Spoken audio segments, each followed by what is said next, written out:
Welcome back. Welcome back. I hope that everyone is enjoying themselves and just taking in all of this information. I'm absolutely loving how everything is flowing into the next topic. And up next, we have the pleasure of speaking with Wesley Faulkner, who is a developer advocate and a first generation American. Wesley is a founding member of the government transparency group Open Austin. Wesley's professional experience includes various roles with AMD, IBM, Dell, and Atlassian. And today he is going to be sharing information with us regarding getting through the awkwardness of networking. Welcome, Wesley. Thanks for having me, Brandy. This is really excited about the day and this conference and everything it stands for. So great day, great time to get into some really good subjects. Well, I'll let you take it away. Thank you. Let's see. Thank you, everybody who's come to this conference to celebrate Juneteenth. As you may all know, networking is like an integrated pillar that you need to have in order to progress either in your personal life or even in your career. So I'm hoping that this presentation about how to get over the awkwardness of networking can help you in both of those facets. And as you might know, it could be really hard to do networking when you feel like a marginalized group, like you feel like you don't belong. And so my personal story is where this talk has come from. And hopefully my experience can help relate to your own experience and help you get past some of the awkwardness of networking. And a little bit about myself. My name is Wesley Faulkner. I grew up in Houston, Texas. So Juneteenth has been a part of my life as long as I can remember. But there's some things that you can see about me, but there's also some things that you may not see, and that makes me me, and also makes me a little awkward when it comes and talk about networking. When I'm a minority, just like many of you probably are. So when I enter a room, I'm the odd person out most of the time. That's the conference room or a meeting room or even real life in-person conference. I am out there and I kind of stick out like a sore thumb because one of these things is not like the other. And I'm sure a lot of people who are watching this presentation can feel the same way. I'm also a child of immigrants. Both my parents are from different countries. And so I'm a first generation American. That doesn't make me African American, but it still does make me Black. And so in my experience, when people judge me for the way that I look, I can feel misplaced because I sound like an American, but I grew up with a very different culture that makes it hard for me to get some references, even to this day. I get most of it now because I'm old enough to catch that. But growing up, I would just miss references all the time until, I was able to ask, what does that mean? And that led to some really awkward moments. Also, I'm not wealthy, which means I don't have access to summer in the Hamptons or vacation flying off to some tropical place during the winter. Not able to have exposure to different places, probably, as most people can relate, doesn't mean that the pool of people or the pool of experiences is limited just because of funds. And when we talk about the wealth gap, that also is a cultural gap for some people because they don't get to experience some things that other people might be relating to a lot more than we do. I'm not educated. I say that, but I did go to school. I did not get a degree. So that being said, some people who are, let's say, cis white people, white men, can go out and they can spout how they have accomplished a lot of things, that they dropped out of college, and it seemed like not big of a deal. But with people who might have a different background, you might need to find ways to prove yourself and prove your worth and show that you have the means to make sense and to string some coherent thoughts together to really make something out of nothing, to be able to create new ideas and then see them to fruition. So not having an education is a strike against me, depending on who I'm talking to. I'm also neurodivergent, so I'm ADHD and I have dyslexia. So internally, you can't, that's something that I struggle with that you may not see when you see me. So it's what's known as an invisible disability. And this list, the reason why I put this together and kind of like lay it all out there about who I am, I'm more than this list, but this list in some settings can cause a lot of shame. Shame can influence how we present ourselves to others, how we feel about ourselves, and makes it so that we are kind of held back by our own self. Not saying that there aren't stresses, there aren't adversities out in the world, but there are definitely some that we have to deal with and that we have to tackle. I urge you to come up with your own list that you feel shame about, or do you feel some trepidation when you go out to network saying like, I need to hide this about me if I can. I need to not talk about this, or I need to skim past the subject of who I am. So dealing with or accepting yourself is going to be a big part of this talk. And so start here if you're going to start anywhere. Okay, now that we cover that, let's talk about what are the advantages of networking. So you learn different perspectives. You can't be everywhere at every time, but other people who have different backgrounds, have different experiences, when you network and you learn who they are and their journey, you're able to get a little snippet of a corner of the world or a corner of a room that you yourself may not have access to or have had access to.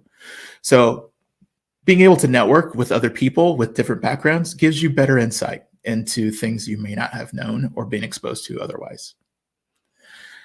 Networking allows you to also to help others.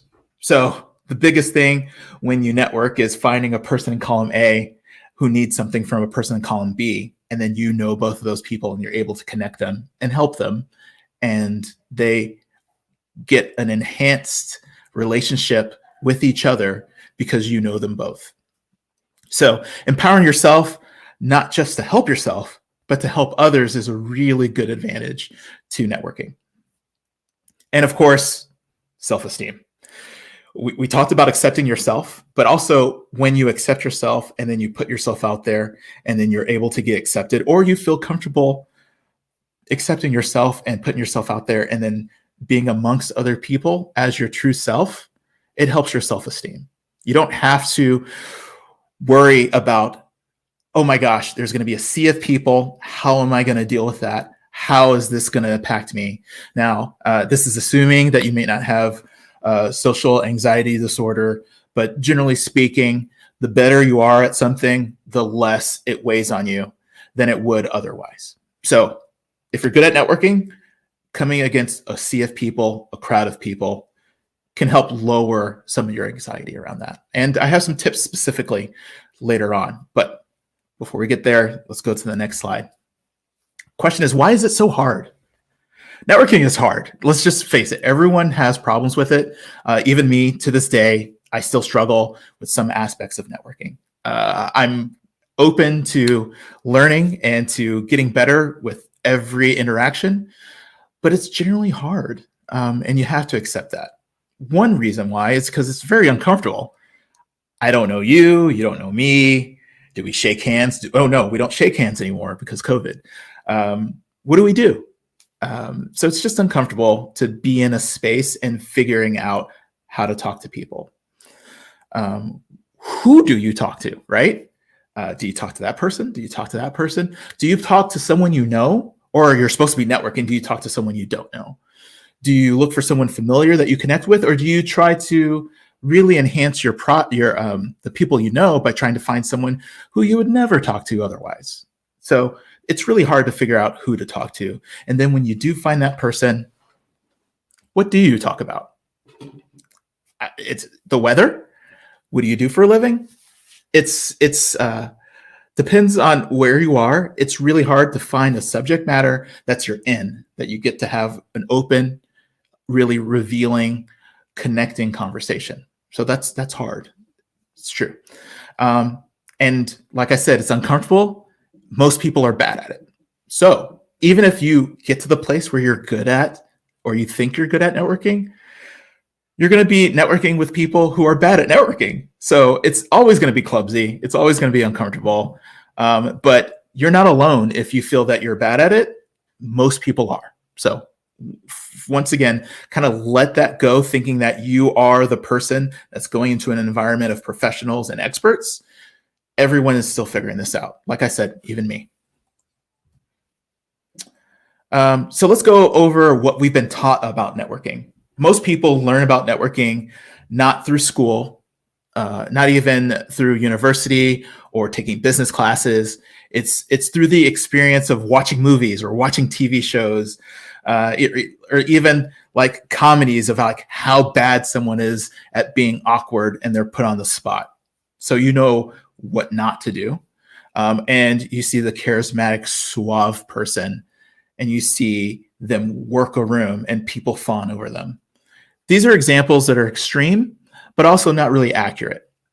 We all are being taught this way. And that's why in the previous slide, I said we're all bad at it because of this. So there's a few things that we need to unlearn in order to move forward, in order to be better networkers. One of the first things is that networking is transactional. Hey, I'm selling this, you need that, let's network, let's get together, right? So a transactional networking kind of connection allows you to fulfill that connection in that moment. So yes, you need something now. Yes, I'm giving something now. Now let's connect. But that connection is extremely temporary. The reason why is, we're all fluid, especially in the tech industry. We all change jobs regularly. And so if you're saying, hey, I work for company A, you work for company B, let's team up and tackle this space together, that sounds great. But you change jobs, your friend, the person you're connecting with changes jobs. Now, do you still have that connection? Maybe, maybe not. It might fall by the wayside. If you're super centered around a transactional relationship, it's a tenuous connection. It's definitely short-term and short-sighted. Next thing we've learned is about dominance. Being the alpha, being the person in charge, commanding the conversation, choosing the subject and the pace, and dominance is not good. First of all, it puts you on uneven ground. If you are here, that means that everyone's here. And when everyone is here, how can you really connect, right? You're missing each other. When you start spouting off like, hey, I know Kubernetes, I know how to DevOps like the best of them, the other person might what are you talking about?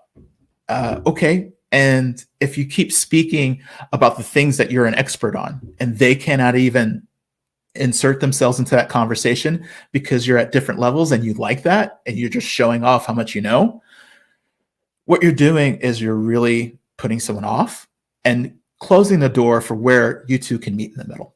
So don't worry about dominating. Don't worry about being the person that has the most information. Another thing that people hear or were taught is that people like to talk about themselves. Okay. So what are you going to do? Is when that happens, you start peppering the person with questions. So what do you do? Where are you from? So how long have you been doing that for? It changes from networking to an interrogation.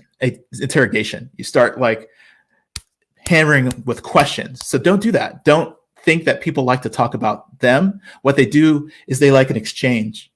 They like hearing and learning and having that sweet swap. So be able to keep the conversation going by giving some, taking some, and doing that cycle over and over again. And then I'll quickly go through these because I think you get the point. Firm handshake, that's a form of dominance. I'm stronger than you. Look at me. You give out your card. Hey, look, I'm the VP. I'm the founder. I'm the CEO of this company. Look, I'm important. Here, let me give you my card before we even start a conversation. So that's signaling that here are my credentials. This is why I'm worth speaking to.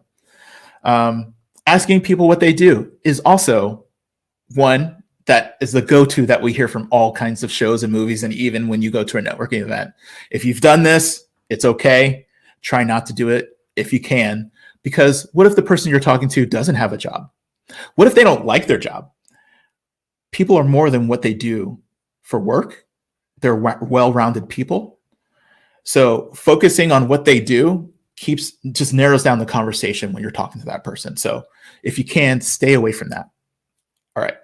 And then showing off your knowledge is the same as dominance. And it keeps people from being able to really connect, like I said before. So please try not to just spout off information, especially if you're saying, I'm an expert.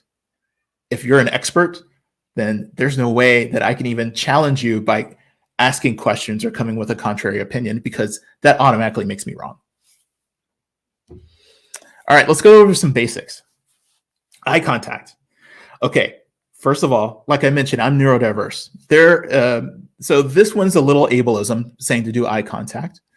But if you're able to do that, please do. It allows to connect and show that you're really trying to listen to the person and that you're very present into what you are talking about, and you're really interested in that person. You're not scanning the room for other people to talk to. So if you can, do eye contact.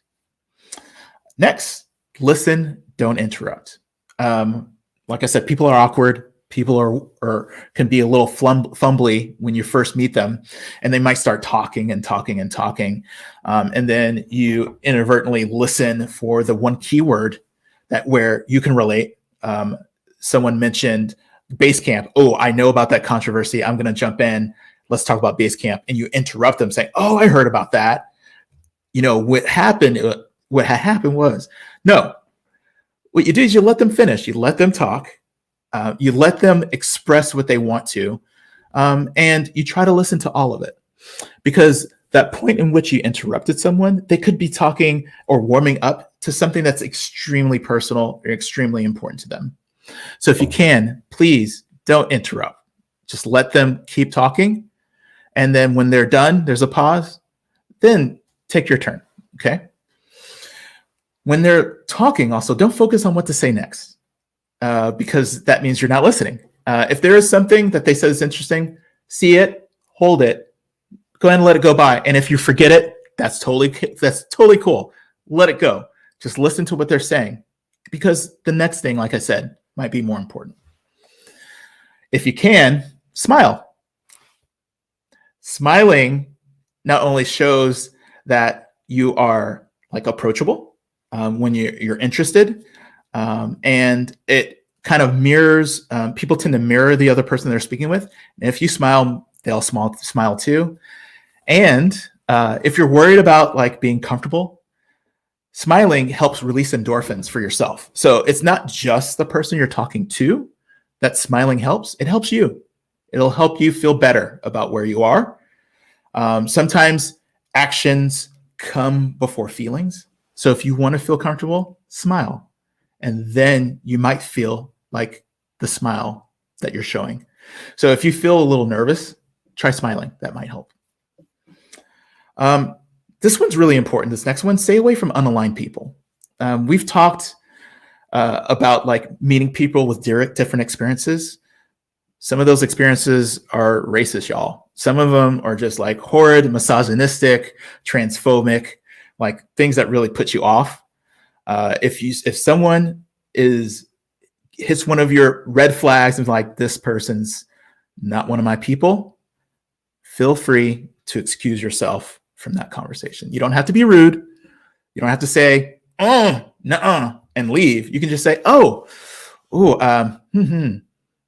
know what? I gotta go do something else, or I need to go to the bathroom, or I need to get a drink refill. I'll be right back. So if you are talking to someone and you hear that thing that sets you off, go ahead and feel like you can excuse yourself from that conversation.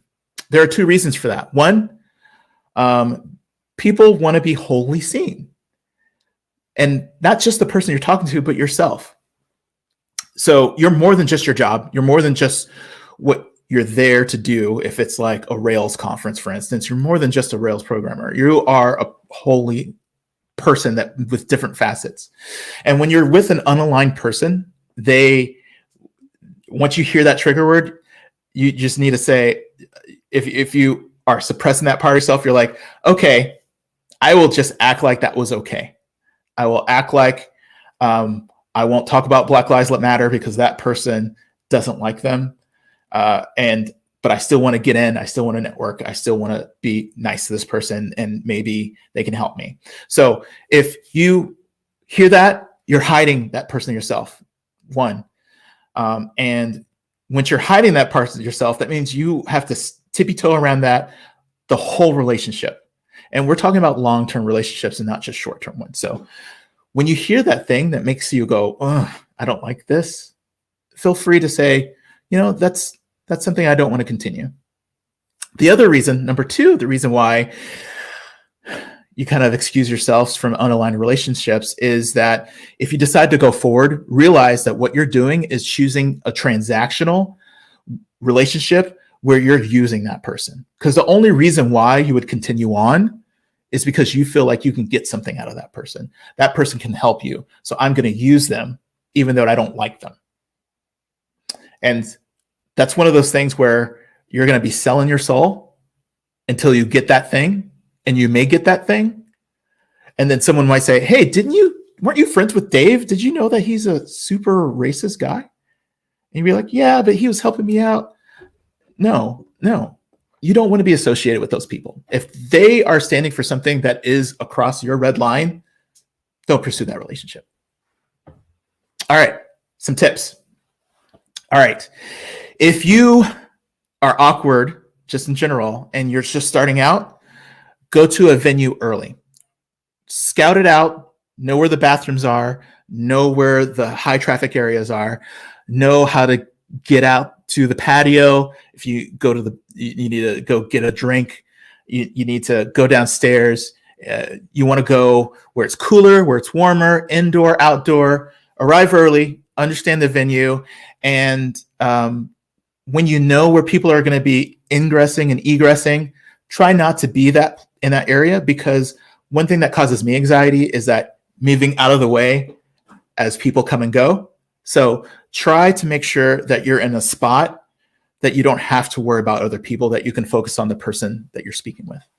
Also, a good reason to arrive early, really early, is if you get intimidated by a sea of people, you're like, there's so many people here, I don't know where to go. When you're early, it's really easy to talk to the person in front of you in line, or the person behind you in line, or even the people working the venue. Talk to those people. When there's two people in the room, it's really easy to know who to talk to, who to approach. Okay. How to engage, right? By the way, this talk is really centered on how to be interested in other people. I have a separate talk about how to be interesting to other people, but right now, how to engage is the most important part of networking. When you are locked in a conversation and you don't know what to talk about, and you don't know, and you've been listening, and you're like, I was told not to remember what I was going to say next, but now the person stopped talking and now I don't know what to say next. What you can do is, here's a tip. Focus on the journey.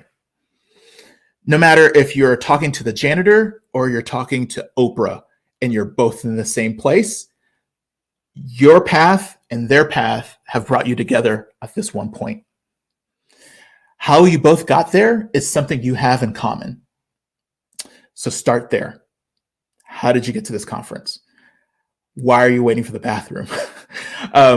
What did you think? And then once you can establish that point in the journey, you can move that slider back and forth just to keep the conversation going. What was the previous conference that you went to? What was it like? Are you going to be going to Juneteenth next year? What session are you going to next? What session did you just come from? When do you fly home? When did you get into town? Moving that slider along the journey where your path are diverting after you've LinkedIn to where you are now is a great way to keep the conversation going and still learning, because it's infinite. You can go all the way back to their birth and you can start talking about their future and where they're going to retire. Same with you and yourself. So if you're at a loss of words, go back to the journey, figure out where you are, figure out how you want to move that slider, and use that tool to help with conversations. Try to stay away from class is language, like if you have a PhD, they may not have a formal education. So don't talk about that. Don't talk about money. Don't talk about access to people. Oh, I'm friends with Diddy. We're going to be going to the club after this. No. Try to not highlight yourself by taking these symbols and making you feel more important. Stay away from assumptions. Like if you're talking to a guy and they say they're married, do you say, what's her name? What if this person's married to another man or a non-binary person? You don't know. So don't make assumptions. Leave the conversation open and allow it to develop. Try to shed all that preconceived notions of what's important and what you expect this person's life to be. All right. If you need to leave a conversation, like if you run into an unaligned person, try to say something like you need to go to the bathroom, you need a drink refill, or it's too loud in here, or it's a little stuffy, I need to get some air. Those are good ways to eject yourself out of a conversation, whether you like someone or not. Sometimes if you just want to move to another person, move to another conversation, or just to change a venue, or you do have some social anxiety, use some of these tips to kind of pop yourself out and give yourself a break. And then after you're done networking, you've met someone that you really are connecting with, follow up, either Twitter, LinkedIn, text message, Snapchat, whatever. But what you do, if you truly want to have that connection, you ask them how they would like to be in touch. You might get an email address, but what if they are on Twitter and that's how they spend their time? And it's easier for them to connect that way. If you want to connect with that person, find the medium that they prefer and opt for that. Okay. So it's very important for you to follow up. Make sure the only way you build your network is if you keep talking to the people that you've talked to and then talk to more people. So in summary, it's okay to be uncomfortable. Everyone is. Be interested in the person you're speaking with. Focus on the journey when you have lost what to talk about. Don't waste your time with the unaligned.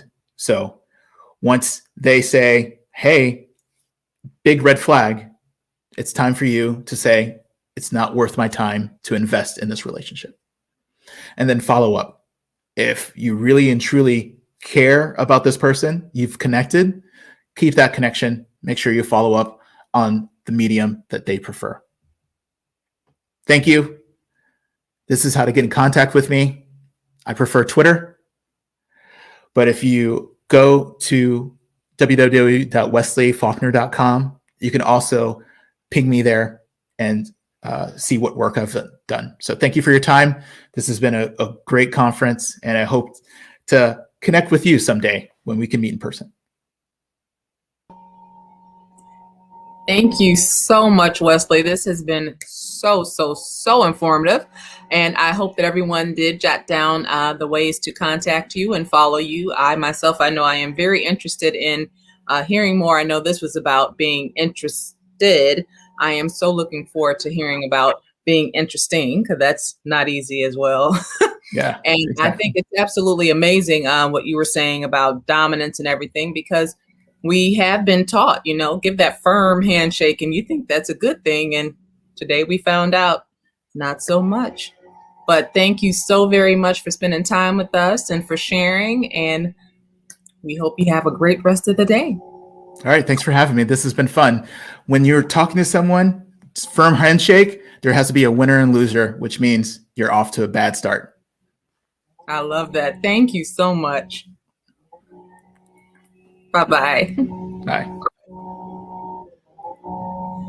All right, everyone. We will return shortly, and we will be hearing from Melisha McGregor. So Just hang in there with us and we'll see you shortly.